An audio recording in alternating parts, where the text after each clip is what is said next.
Bukankah hikmat berseru-seru dan kepandaian memperdengarkan suaranya? Di atas tempat-tempat yang tinggi di tepi jalan, di persimpangan jalan-jalan, di sanalah ia berdiri. Di samping pintu-pintu gerbang, di depan kota, pada jalan masuk, ia berseru dengan nyaring. Hai para pria, kepadamulah aku berseru. Kepada anak-anak manusia kutujukan suaraku. Hai orang yang tak berpengalaman, tuntutlah kecerdasan. Hai orang bebal, mengertilah dalam hatimu.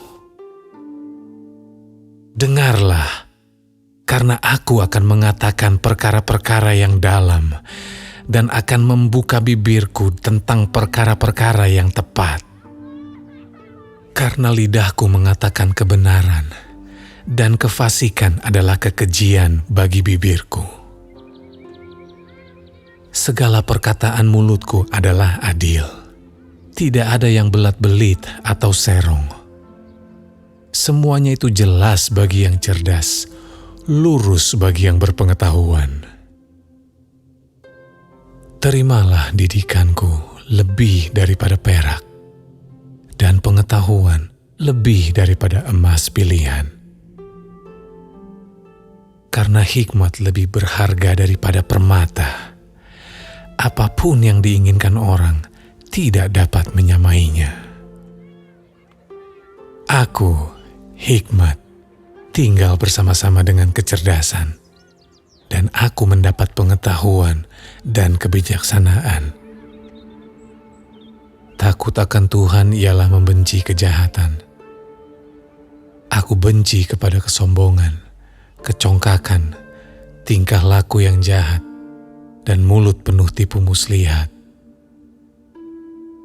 Padaku ada nasihat dan pertimbangan. Akulah pengertian. Padakulah kekuatan.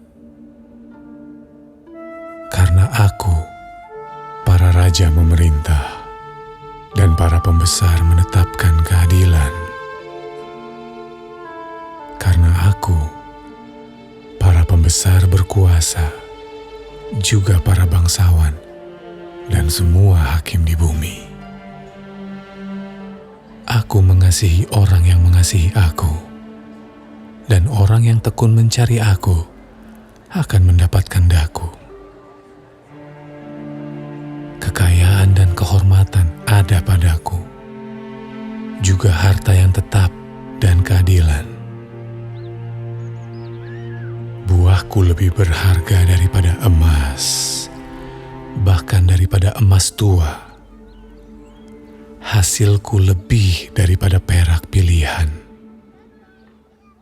Aku berjalan pada jalan kebenaran, di tengah-tengah jalan keadilan, supaya kuwariskan harta kepada yang mengasihi aku, dan kuisi penuh perbendaharaan mereka.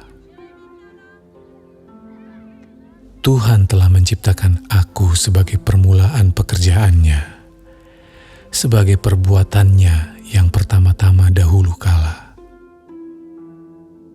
Sudah pada zaman purbakala aku dibentuk, pada mula pertama sebelum bumi ada. Sebelum air samudera raya ada, aku telah lahir. Sebelum ada sumber-sumber yang syarat dengan air. Sebelum gunung-gunung tertanam, dan lebih dahulu daripada bukit-bukit, aku telah lahir. Sebelum ia membuat bumi dengan padang-padangnya, atau debu dataran yang pertama. Ketika ia mempersiapkan langit, aku di sana. Ketika ia menggaris kaki langit pada permukaan air samudra raya. Ketika ia menetapkan awan-awan di atas, dan mata air samudra raya meluap dengan deras. Ketika ia menentukan batas kepada laut, supaya air jangan melanggar titahnya. Dan ketika Ia menetapkan dasar-dasar bumi, aku ada sertanya sebagai anak kesayangan. Setiap hari aku menjadi kesenangannya dan senantiasa bermain-main di hadapannya. Aku bermain-main di atas muka buminya, dan anak-anak manusia menjadi kesenanganku. Oleh sebab itu, hai anak-anak, dengarkanlah aku, karena berbahagialah mereka yang memelihara jalan-jalanku. Dengarkanlah didikan, maka kamu menjadi bijak. Janganlah mengabaikannya. Berbahagialah orang yang mendengarkan daku, yang setiap hari menunggu pada pintuku, yang menjaga tiang pintu gerbangku. Karena siapa mendapatkan aku, mendapatkan hidup, dan Tuhan berkenan akan dia. Tetapi siapa tidak mendapatkan aku, merugikan dirinya. Semua orang yang membenci aku, mencintai maut.